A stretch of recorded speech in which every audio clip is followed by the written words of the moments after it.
오늘은 138번째 파라샤 공부하죠. 신명기 16장 13절에서 22절. 굉장히 짧은 구절이죠. 제목은 삶에서 기쁨 이렇게 되어 있는데 초막절과 관련된 이야기죠.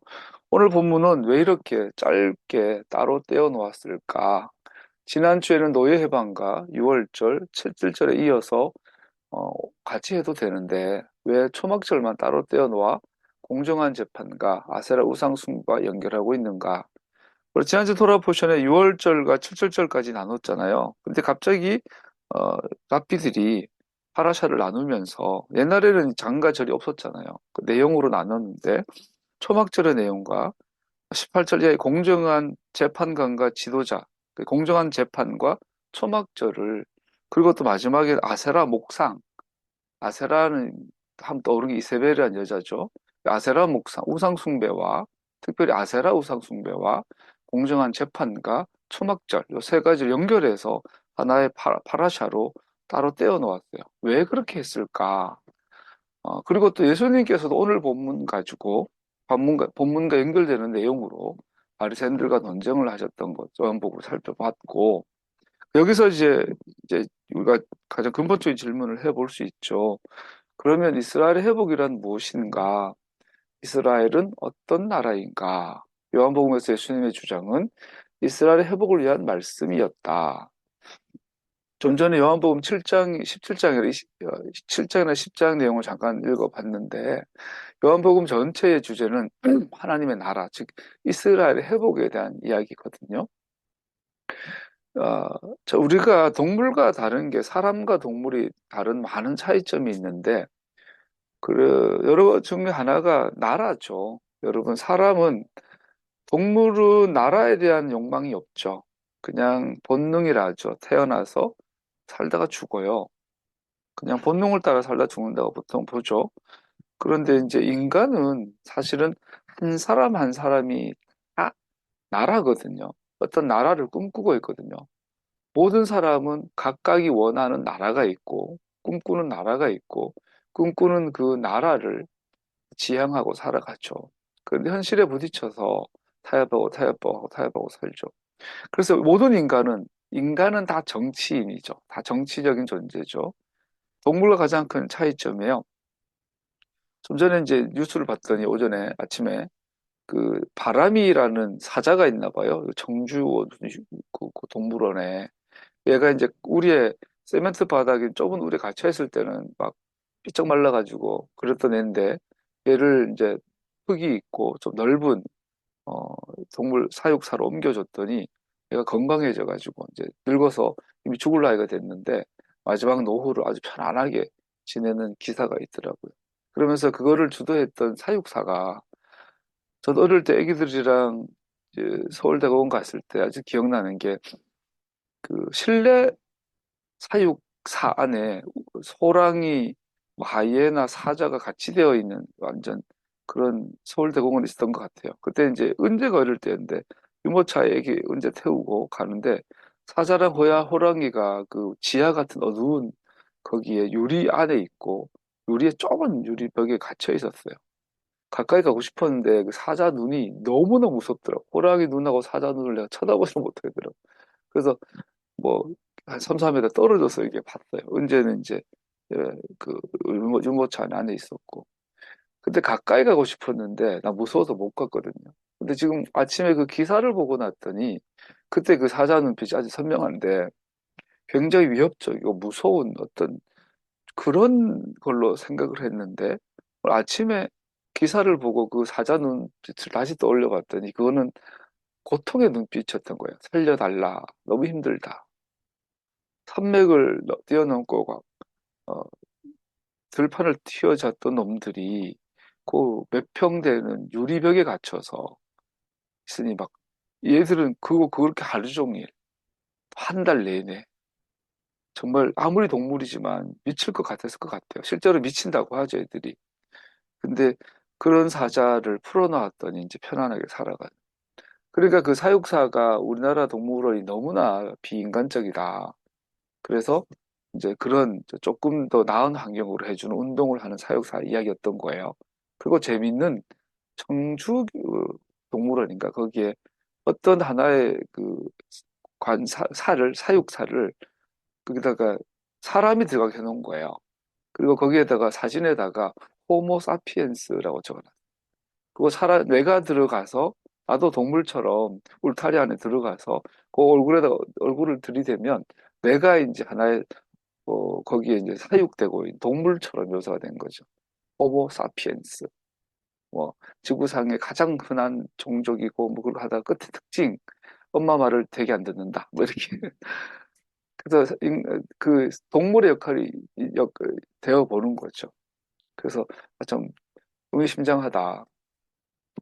아, 몰랐어요. 동물들이 그렇게 고통받는 것이 동물원이었을지. 근데 그거 통해서 인간을 호모사피엔스라고 동물과 같은 뭐 종이나 목으로 묶어서 이렇게 할 수는 있지만 인간과 동물의 가장 큰 차이점 중 하나가 사람은 누구나 어떤 나라를 꿈꾸죠. 어떤 나라를 세우고 싶다. 어떤 나라에서 살고 싶다. 어떤 나라가 되면 좋겠다. 그래서 모든 인간은 다 대통령이 될 수 있고 다 왕이 될 수 있고 다 통치자가 될 수 있고 그래서 모든 인간은 다 지도력을 갖고 있어요. 모든 인간은 다 통치력을 갖고 있고 정치력을 갖고 있고 행정력을 갖고 있고 그래요. 걸 리더십을 갖고 있어요.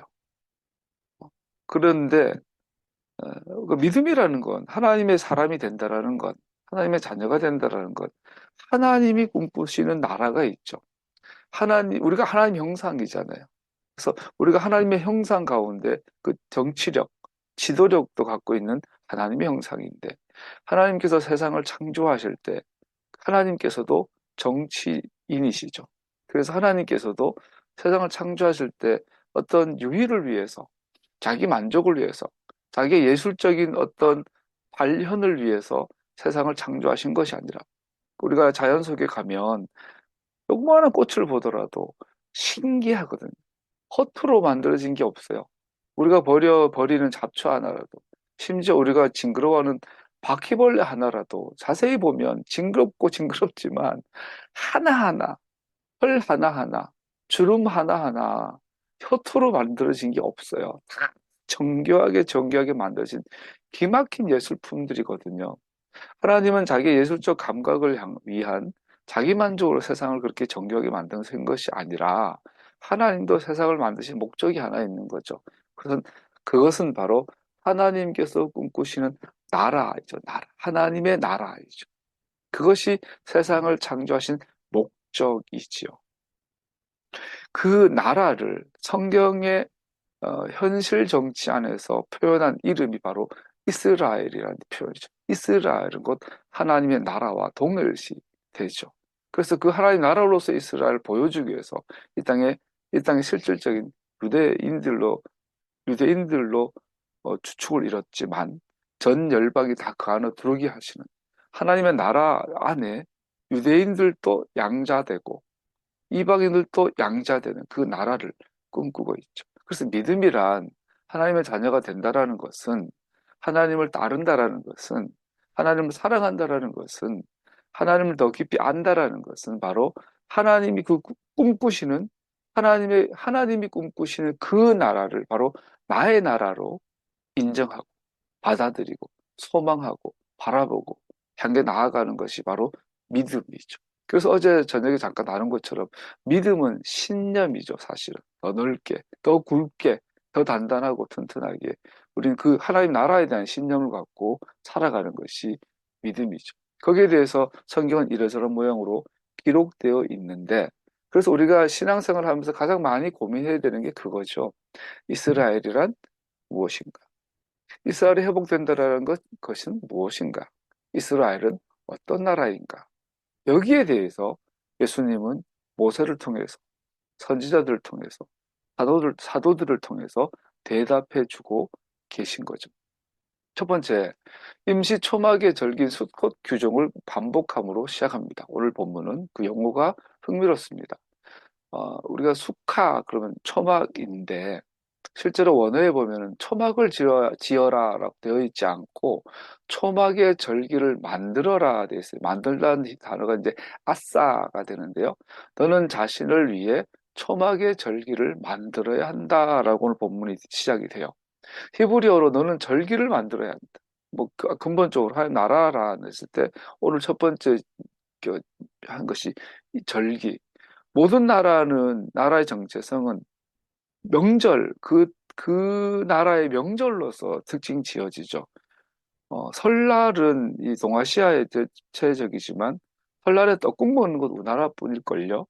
단오가 있고 그때도 뭐 다른 나라들도 단오를 지키지 우리나라는 팥, 또 가을에 이제 추석은 우리나라 송편이란 이 절기의 모양이 아시아에서 조금씩 비슷한 유형들이 있지만 한자권에서 또 우리나라만의 독특한 절기들이 있죠.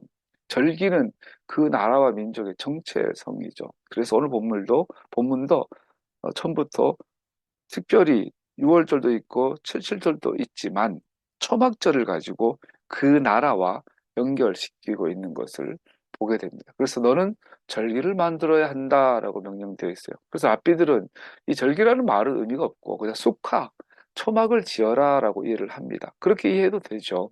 그러나 좀 더 크게 단순한 쑥하를 짓는 것이 아니라 절기를 만들어야 한다, 제정해야 한다라고 말하고 있죠.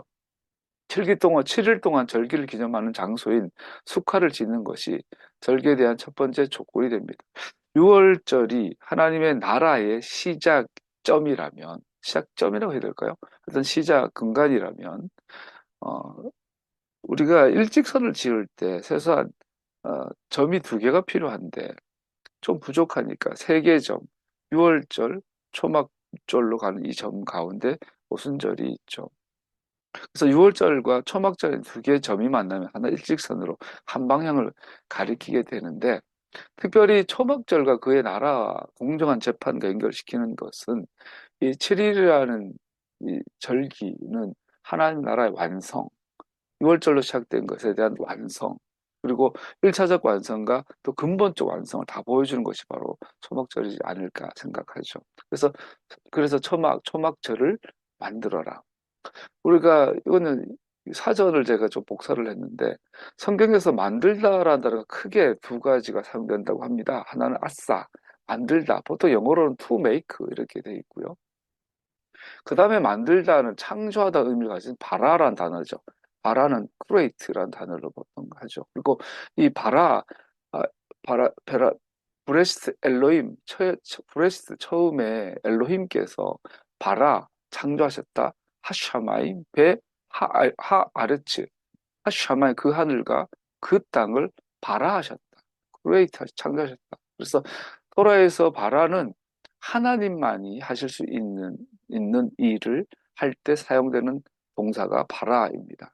그러나 이 아싸는 이 바라와 함께 같이 쓰이기도 하고 또 뭔가 만들고 제정할 때도 아싸라는 단어를 씁니다. 이번에 초막절을 만들어라 아싸라는 단어를 써요. 그래서 밑에 파란 글씨를 한번 보면 아싸는 자주 바라와 상호 교대로 사용되어 단순히 창조 과정에서 관련된 대상들을 조성하거나 만드는 행동을 나타내는 반면에 바라는 그 물체에 대한 창시를 강조한다. 그러니까 우리가 발명과 발견이 다르잖아요. 그죠?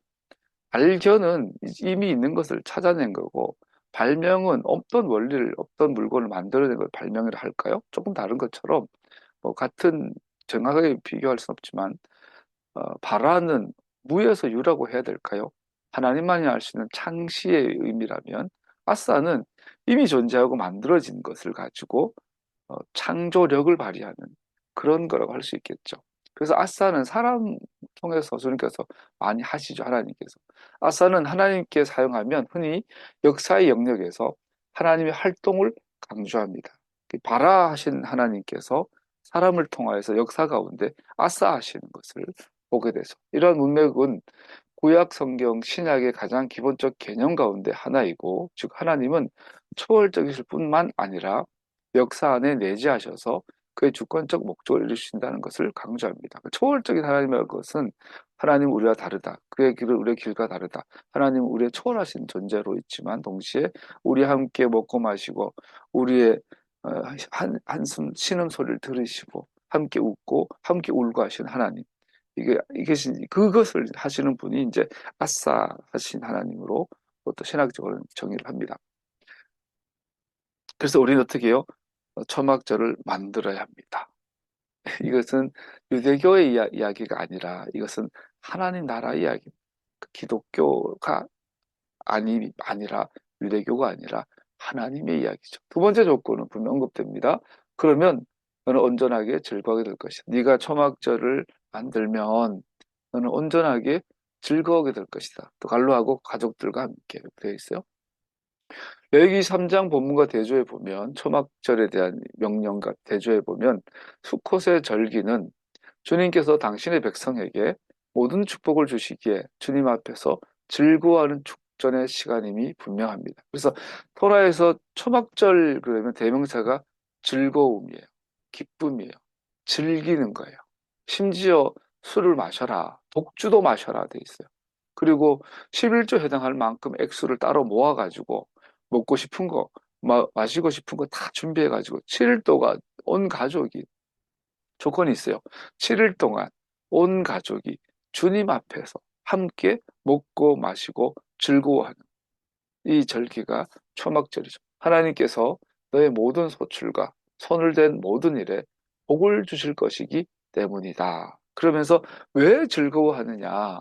실제로 너의 삶에 하나님께서 너의 모든 소출과 너의 손을 댄 모든 일에 복을 주셨기 때문이다. 그러므로 수컷의 축제의 절기는 하나님께서 약속하신 하나님의 축복에 달려 있습니다. 매년마다 초막절은 하나님께서는 당신의 말씀을 지키셨고 그가 그렇게 하시겠다고 말씀하신 대로 우리를 축복하신 것을 기억하게 하는 절기입니다.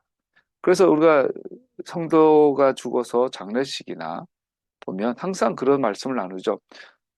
그 하늘에, 저 하늘에는, 하나님의 나라에는 눈물도 없고, 병도 없고, 가난도 없고, 질병도 없고, 오직 기쁨과 위로가 있다. 초막절의 메시지인 거죠.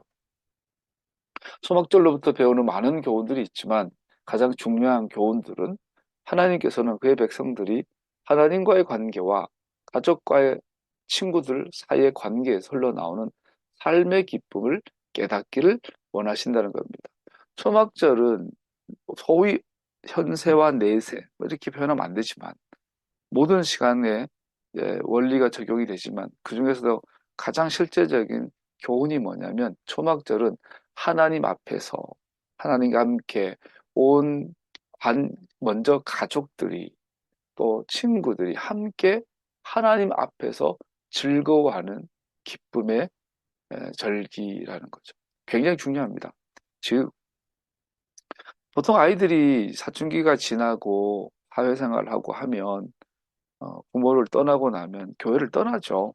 교회 다니는 거 싫어하고 신앙생활 하는 걸 특히 요즘은 더 그렇죠.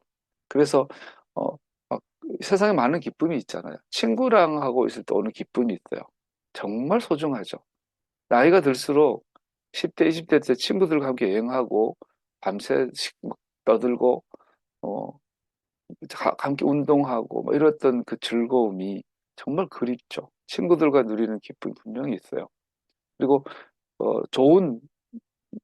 좋은 가족, 선한 가족 안에서 가족들과 누리는 기쁨은 뭐 비교할 수 없는 소중한 것들이고 또 특별히 좋은 관계들, 인간 관계에서 오는 기쁨들은 정말 소중하죠.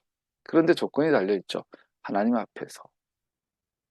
그 정말 좋은 관계. 성경이 해주는 가장 이상적인 좋은 관계는 하나님 앞에서 서로 기뻐하는 것을 말하고 있어요. 이것이 초막절이 주는 중요한 교훈이다. 이러한 관계들은 서로 존중하고 감사하는 관계일 때만 온전한 기쁨이 있기에 샬롬에 대한 히브리적 개념의 좋은 예가 됩니다. 이기심과 거짓으로 사이가 좋지 않은 관계는 샬롬이 없기에 기쁨을 낳을 수 없습니다. 수꽃은 평화가 가득하고 메시아께서 우리와 함께 거하심으로 모든 문제에 대한 바른 이해를 확실히 갖게 돼서 참된 샬롬이 널리 이루어지는 그때를 그리고 있습니다. 그것은 오늘 본문을 함께 구성하는 기뻐하는 사람의 삶의 중심실이 됩니다. 여러분, 샬롬이 과연 가능할까요? 그 어제죠. 최혜병 특검법을 국회에서 부결이 됐어요. 사람이라면, 양심이 있다면, 상식이 있다면, 그건 부결할 수 없는 상식이잖아요. 그런데 현실은 더 많은 국회의원들이 거부하고 있고, 우리가 달라요. 요즘 뭐 인지심리학에서 그런 말 하더만요. 사람의 뇌피질에 그 코끼리를 생각하지 마라. 코끼리, 지금부터 코끼리 생각 절대 하면 안 돼. 코끼리 생각하면 안 돼. 코끼리는 잊어버려. 코끼리. 코끼리는 잊어버려야 돼. 그러고 나면 뭐 생각하니? 그러면 코끼리야. 이러거든. 사람 뇌가 그렇게 고정되어 있대요. 처음에 이제 여기 개한테 과자를 줄 때마다 종을 치면 얘는 뭐 뇌피질에 그뭐 호르몬이 나온대요. 나중에 과자를 안 주고 다른 걸 주고 종을 쳐도 이거 과자가 아니라 이거 먹으면 죽는데도 치면은 애가 뇌피질이 나와가지고 그걸 먹게 된대요. 이것처럼 얘가 예를 들어서 코끼리 생각하지 마 그러면 코끼리 생각하게 돼 있대. 뇌가 그렇게 구성되어 있대요. 그래서 사람은 다르다라는 거죠, 이게. 누구는 이걸 보고 반응하고 저걸 보고 너무너무 달라요. 보수와 진보가 내 구조 자체가 다르다 그래요. 샬롬이 가능할까요? 우리가 국민의힘당을 추구하는 그런 내구조를 가진 사람들하고 샬롬이 가능할까요? 엄청 어려운 이야기죠. 그런데 스콧이 그리는 평화는 의가 실제할 때만 실현될 수 있습니다. 그리고 공동체 환경 속에서 의는 오직 정의가 실현되는 곳에서만 존재할 수 있습니다. 여기서 이제 초막절이 단순히 관계 안에서 기뻐하는 것인 본질을 이야기하지만 여기서 실제적으로 하나님의 나라로서 발전하는 모습을 봐요. 그래서 오늘 본문에도 13절에서 17절까지는 초막절 지켜 나오다가 18절부터는 당신들은 주 당신들의 하나님이 각 지파에게 주시는 모든 성읍에서 재판관과 지도자를 두고 오늘 말하면 정치인들이죠. 백성에게 공정한 재판을 하도록 하십시오. 초막절과 연결되어지는 거예요. 즉 샬롬은 초막절의 주제인데 샬롬은 사람과 사람 사이에서 오는 기쁨, 함께 누리는 기쁨에서 나오는 것인데 그런데 이 샬롬은 바로 의와 공의에서만 가능하다. 최혜병 특검을 가결하는 게 의일까요? 부결하는 게 의일까요? 윤석열이라는 악한 이 권력자를 제거하는 게 의일까요? 그리고 하나님께 세우신 권력이랍시고 놔두는 게 의일까요? 생각이 다 다르죠. 그런데 분명한 건 의가 샬롬의 전제 조건이라는 것을 오늘 본문은 분명히 보여주고 있습니다. 이 순서를 주의 깊게 보아야 합니다. 정의, 의, 평화, 기쁨. 의가 먼저입니다. 그리고 평화, 샬롬입니다. 그리고 마지막이 기쁨입니다. 그래서 기쁨은 추구할 필요가 없어요. 기쁨은 우리가 연출할 필요도 없어요. 왜? 평화가 오면 자연스럽게 기쁨은 도출되니까. 그런데 이 기쁨은 평화를 기초하지만 이 샬롬은 반드시 의와 공평과 정의 위에서만 샬롬이 있다는. 즉 다른 말로 말하면 이 땅에 불의가 있다면 불공정과 불평과 불공평이 있다면 차별이 있다면 샬롬이 올 수 없고 기쁨이 올 수 없죠.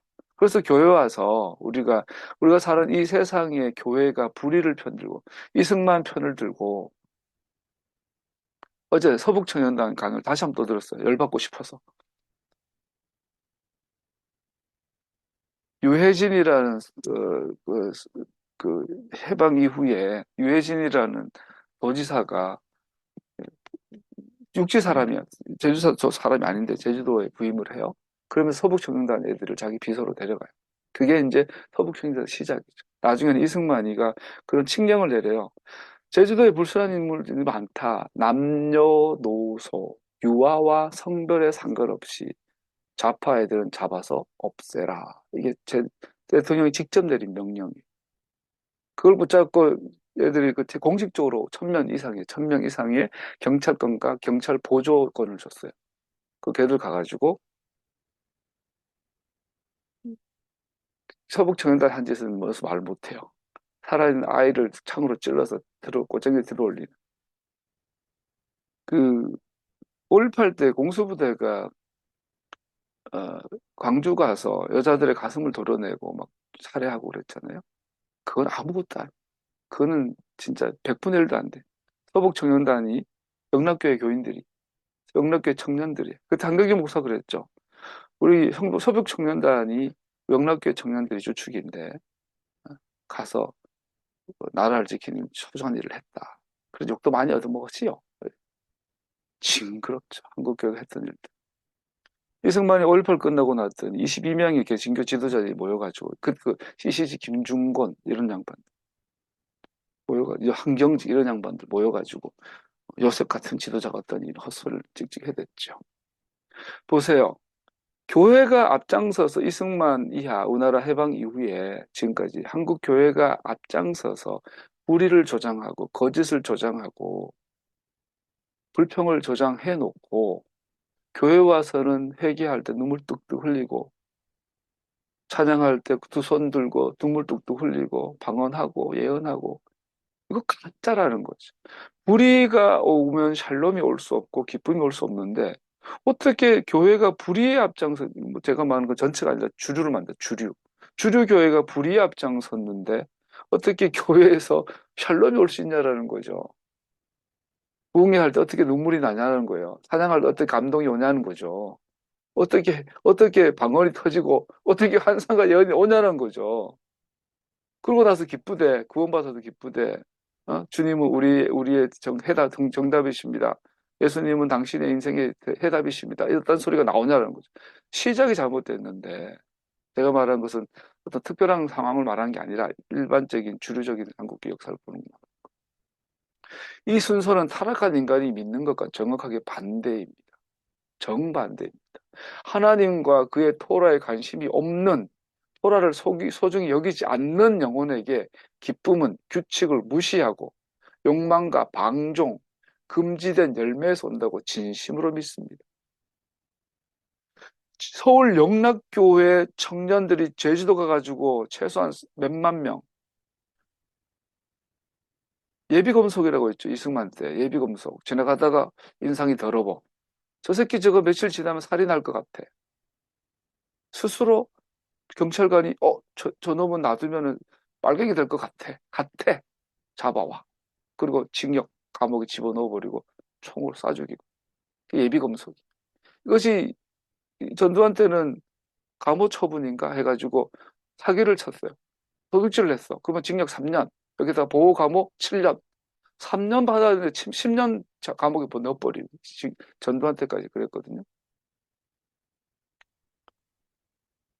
그런 지도자들 뒤에서 축복하고 격려하고 인정해줬던 한국교회. 여기에 대한 반성은 지금 다 한 번도 없잖아요. 그리고 이거를 가지고 오늘 본문은 뭐라 그러냐면 토라에 관심이 없다. 하나님의 말씀을 소중히 여기지 않는다. 기쁘긴 기쁜데 교회 다니니까 행복해. 교회 다니니까 장로가 되고 권사가 되고 목사가 되고 어? 찬송하니까 가시 뭉클하고 너무나 힘든데 찬송 부르더니 위로가 되고 설교 들었더니 뭐 용기가 생기고 좋아. 그런데 규칙을 무시하고 욕망과 방종과 금지된 열매에서 오는 가짜 기쁨 아니냐라는 거죠. 오늘 본문은 초막절 통해서 그걸 고발하고 있는 거예요. 니들이 기쁘냐? 예수 믿어서 구원받아서 행복하냐? 그런데 그 초막절은 공정한 재판 위에 세워지는 거야. 라고 말하고 있는 거죠. 우리의 어긋난 죄성은 참된 기쁨과 행복은 때때로 정의와 의의 어려운 길을 통해 온다는 것에 동의합니다. 해석하는 거 잘 모르겠는데 넘어가고 두 번째 모세는 수컷의 기쁨의 절기를 요약하면서 계속해서 재판관들과 지도자들의 관원들에 관해 지시하고 있습니다. 오늘 말하면 재판관들과 정치인들, 공무원들 얘기하고 말하고 있는 거죠. 오늘 3시에 서울역 앞에서 시민 촛불 모임이 있는데 꼭 가고 싶네요. 정말 가고 싶네요. 예배만 아니라면 가고 싶네요. 토요일에 보니까 우리야 쉽지 않은데 원내에서는 원내에서는 탄핵 운동을 이제 시작하고 원외에서도 시민 운동으로서 탄핵을 시작할 것 같아요. 기도해야 될 것 같아요. 그들은 정의와 의가 공동체 내에 가득한 것을 보는 자들입니다. 재판관들은 판사, 검사, 변호사, 헌법재판관들, 정치인들은 정의와 의가 공동체 내에 가득한 것을 보아야 하는 자들입니다. 재판관과 지도자, 그들이 부패하면 샬롬과 기쁨의 길이 공동체 내에서 막히는 것은 자명합니다. 샬롬이 세워지는 것은 직접적으로 토라와 관계가 있습니다. 왜 보수 정권이 들어올 때마다 군대 내의 사건, 사고가 끊이지 않을까요? 왜 새파란 여자 중인가 중령인가 중대장이 대대장인가 얘는 왜 젊은 애를 40km 군장을 메어서 10km를 달리게 했을까요? 미친 거거든요. 특수부대들도 그렇게 하지 못하거든요. 근데 훈련병 애를 이건 상식을 벗어났잖아요. 이렇게 군기가 빠질 수밖에 없는 보수 정권만 들어오면 자꾸 그래요. 수류탄 던졌는데 사고가 나고 그 사진을 보면은 최혜병이 작년 예천에서 물살 전 시골이니까 잘 알죠. 물살이 그렇게 세면 무릎만 가도 너무 시청하거든요. 장화 신고 들어가라. 삽으로 바닥을 파라. 죽으라는 거죠. 그 사례 교사랑 마찬가지인 거 해놓고 해놨더니 사단장이라는 놈이 대대장 앞에서 거짓말해. 난 짓이 한 적 없다. 모든 명예는 어디에 갔는지. 이런 사회, 이런 나라를 만들어 놓고 무슨 기쁨을 요구하고 무슨 샬롬을 꿈꿀 수 있겠어요. 이 교회도 가족도 이 하나님의 나라가 그러하니 우리가 살아가는 이 사회도 당연히 우리 하나님 나라를 구한다라는 거잖아요. 이 땅이 그렇게 되도록. 그러면 그렇게 공의와 공평과 정의가 있다면 그때에서야 샬롬을 꿈꿔볼 텐데 솔로몬은 하나님의 토라의 지혜에 관해 얘기합니다. 3장 17절을 보자 하면서 지혜의 길은 즐거움의 길이요 그의 모든 길에는 평화가 있다. 그의 모든 길이 공평과 공의와 정의죠. 그래서 공평과 공의라는 그 길 위에 평화가 있고 그 기쁨이 있는데 그것이 어디에 있냐? 토라에는 있다. 토라의 기준한 그 삶을 살 때 공의가 회복이 되고 그래서 샬롬이 오고 그래서 기쁨이 온다. 이걸 말하고 있는 거죠. 평화는 샬롬은 사사기 6장 24절에 보면 하나님의 성품입니다. 기드온이 그곳에 주님을 위한 제단을 세웠는데 그 이름을 아도나이는 샬롬이시다. 아도나이 샬롬. 예수님의 이름이 샬롬이에요. 즉 예수님의 이름이 공평과 정의예요. 공평과 정의는 지도자들이 재판관들이 하나님의 토라를 기준으로 판결할 때 공평과 정의가 회복이 되고 그랬을 때 샬롬이 임하죠. 아도나이께서 왕으로 임하시죠. 그때 기쁨이 오죠. 그것을 이 땅에서 구현하는 게 교회라는 거죠. 근데 우리 교회는 정반대였죠. 지난주 월요일 날 일 업무 때문에 목포까지 전주, 광주, 순천, 목포, 함양을 지나왔어요. 그래서 저녁에 너무 늦게 오다가 같이 간 대리님이랑 중간에 이제 운전을 체인지 하려고 휴게소를 찾다 보니 정읍 휴게소가 나와요. 그래서 대리님 이왕이면 좀 더 가서 정읍 휴게소도 체인지 합시다. 왜 하필 정읍이에요? 그래서 나도 정읍 처음 와보는데 옛날 이승만이 정읍 선언했잖아요. 남한만의 단독 정부가 필요하니었다니 소리 해가지고 이만 이 꼴이 된 거 아닙니까? 괜히 진지하게 웃으면서 그랬는데 어떻게 여러분 인류 역사상 자국민을 가장 많은 죽인 지도자가 이승만일걸요? 아까 예비검소, 제주 4.3, 보도연맹, 제주도의 어린아이들 그렇게 죽이라고 명령했다는 거 실제적으로 이승만이. 그 장로야. 그 장로 화가 나. 하나님께서는 샬롬을 그렇게 열망하셔서 아니 그래서 교회가 말이야 해방 이후로 하나님의 말씀을 정말로 사랑했다면 하나님의 말씀 위에 이 땅이 세워지도록 이 땅 위에 하나님의 나라가 임하도록 기도했다면 김중건 목사의 그 위선적인 입술에서 진실로 도시마다 거리마다 마을마다 주의 그리스도의 푸른 계절이 오게 하소서란 찬양이 정말로 정말로 하나님이 주신 메시지라면 CCC를 만든 김중건 목사는 그렇게 했으면 안 됐죠. 목숨 내놓고 전두환이 한테 목이 잘리더라도 목사였다면 하나님의 사람이었다면 공의를 이야기하고 정의를 이야기하고 그렇게 했어야 됐겠죠. 그게 샬롬이 오게 하는 길이니까요. 하나님께서는 샬롬을 그렇게 열망하셔서 욥기 15장 2절에 다 말씀하신 것처럼 하늘에서조차 끊임없이 평화를 만드십니다. 하나님께서는 주권과 위엄이 있으시다. 그분은 하늘나라에서 평화를 이루셨다. 그러므로 하나님의 백성들이 평화를 위해 쓰는 것은 하나님의 뜻입니다. 왜냐하면 그렇게 노력함으로 그들은 하나님을 본받기 때문입니다. 이러한 이유로 재판관과 지도자들 임명하십니다. 그렇게 함으로 한 백성으로서 우리는 평화를 구하게 됩니다. 여러분과 제가 추구해야 될 토라라이프. 여러분, 우리 교회에 왔던 길들 보세요. 지난주 화요일 날, 요즘 너무 많이 돌아다녀서 한국장애인고용공단 전국 지부를 돌아다니는데, 지난주에 의정부 갔다가 내가 가야 될 이제 리스트를 봤더니 중구 태계로가 나와요. 갔더니 너무 익은 골목이야. 봤더니 서울 영락교회 바로 앞에요. 옛날에 그 사택에서 살았으니까.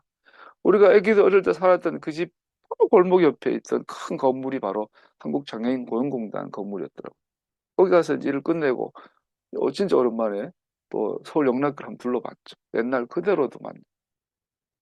그때 이제 우리가 살았고 우리 아이가 어린이집 들어들었던 그 길도 보면서 옛날 생각 좀 하고 오랜만에 얼떨결에 했는데,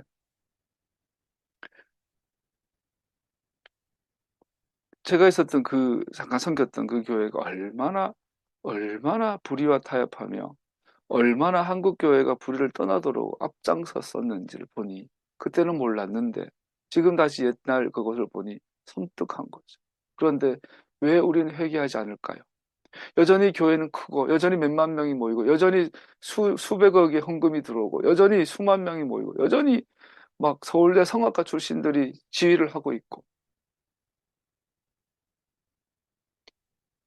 그런데 왜 교회는 역사상 제대로 이 한국 사회에서조차 의와 공평을 내세우지 못했을까? 그런데 성경은 분명히 말하잖아요. 네가 정말 하나님의 평화를 어, 이 땅에 오게 하기 원한다면 이 땅에 평화가 오도록 애써야 한다. 그런데 평화가 오도록 애쓰기 위해서 너는 이 땅에 공평과 의가 있도록 노력해야 한다. 그게 하나님의 모습, 하나님의 형상을 본받는 거다. 그래서 우리는 내가 판사가 되고 내가 장관이 될 수 없으니 우리는 선거를 통해서, 투표를 통해서 올바른 지도자를 뽑아야 한다. 그런데 한국교회는 대체로 지금까지 정반대의 선택을 해왔다. 여기에 대해서 목사라면 장로라면 제대로 된 이야기를 했을 것이고, 그러면 그는 맞아 죽었겠죠. 핍박받겠죠. 그래도 그게 우리가 가야 될 길인 거죠.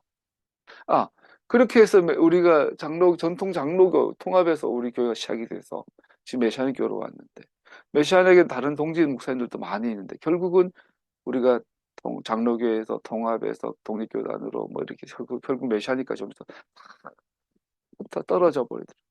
메시아닉 교회 안에서도 문제는 빨갱이야! 그런 이런 이상한 아스팔트, 아스팔트 메시아닉 교회.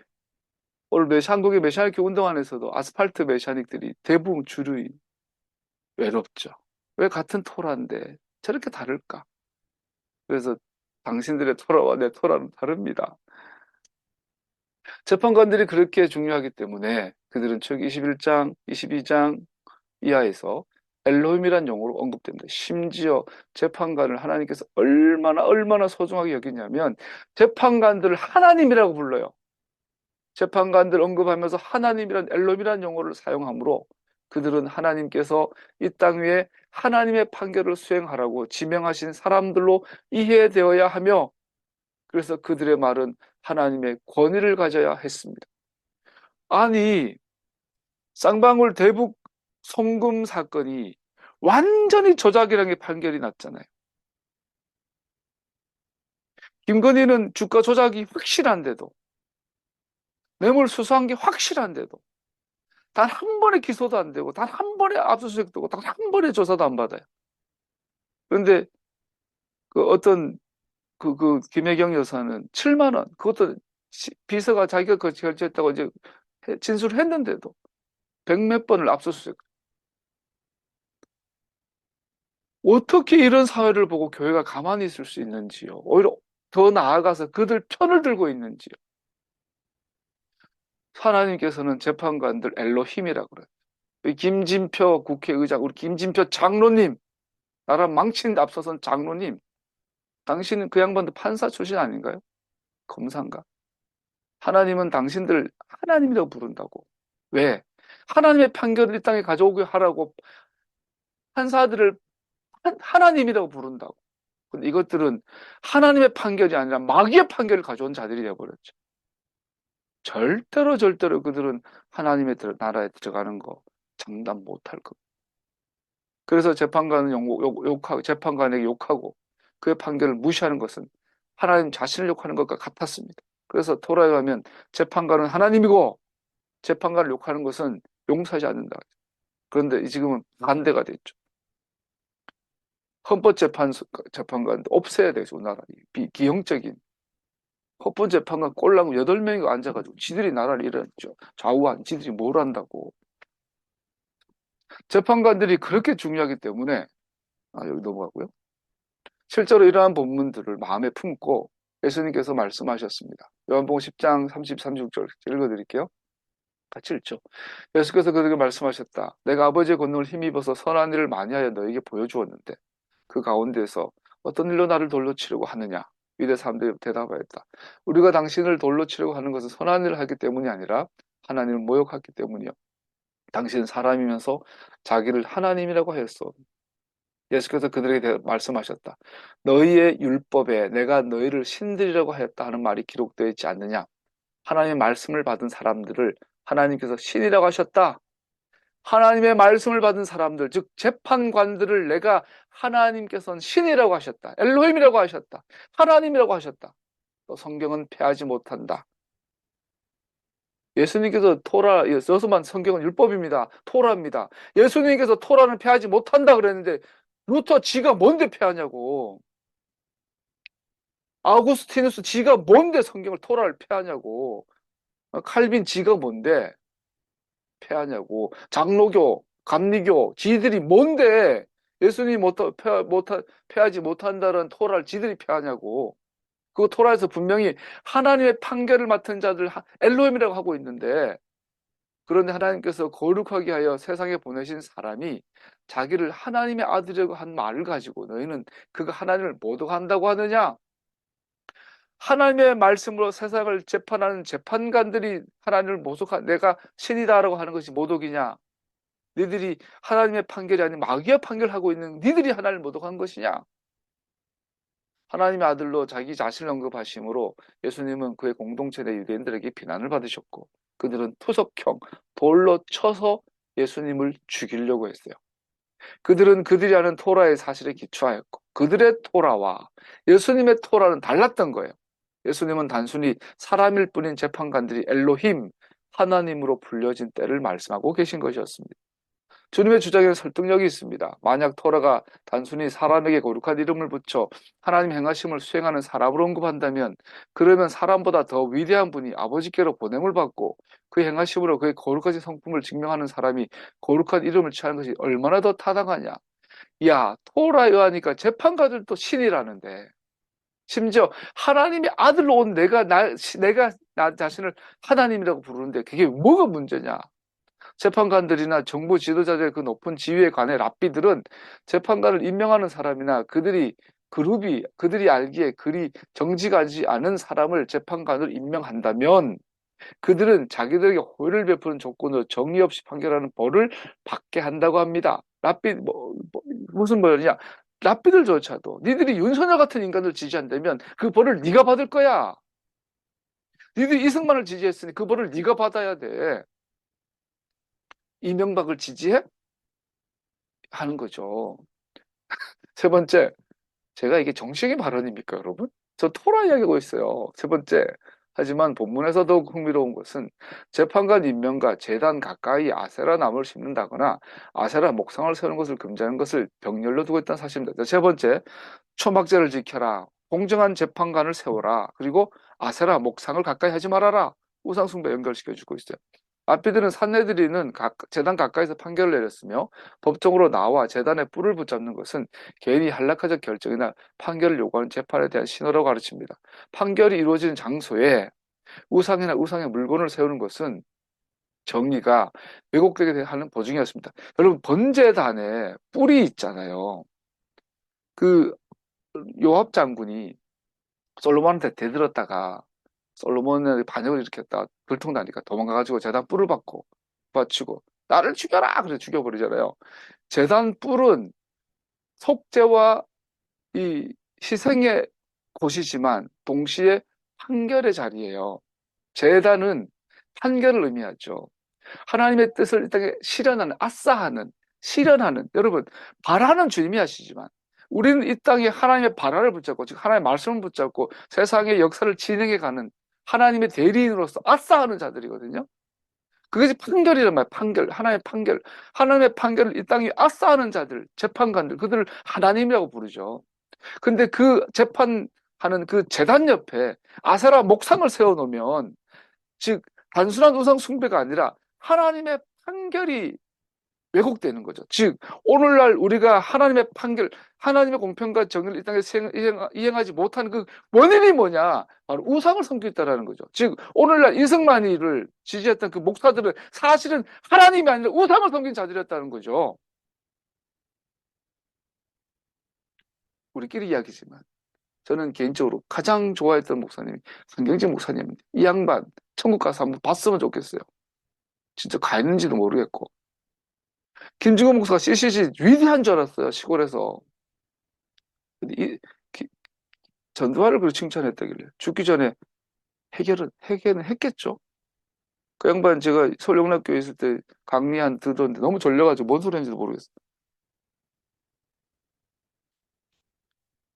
정말로 어떤 분이 뭐 한산 가운데 천국 갔더니 목사들이 안 왔더라. 실제로 대부분의 목사들이 천국 하나님 나라 가기 쉽지 않을 것 같아요. 나부터도.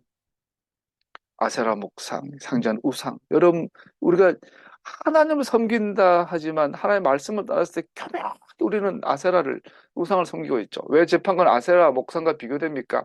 랍비들은 아세라 나무는 키가 크고 아름답지만 열매가 없는 것처럼 어떤 판결은 보기에는 아름답고 경건한 외형을 갖추지만 그 중심이 거짓됨을 보여주는 것이라고 말합니다.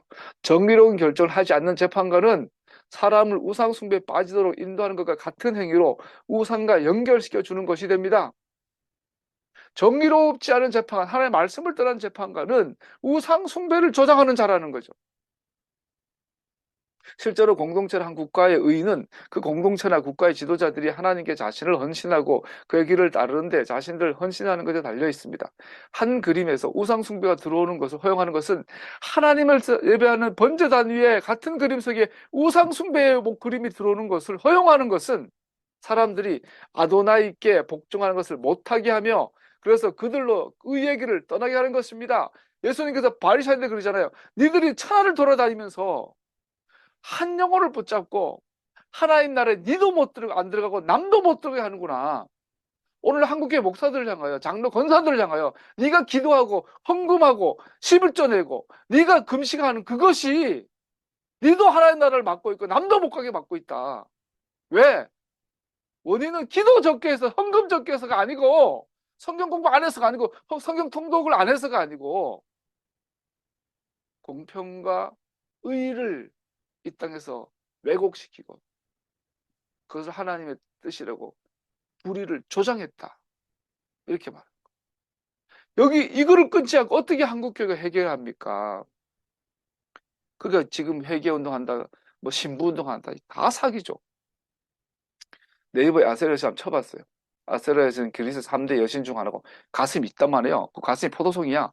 막 젖가슴이 몇 개나 돼, 수십 개가 달려있어 가슴. 다신사상이죠. 돈이죠. 만모니즘이죠. 결국은 돈이죠. 돈. 명예죠.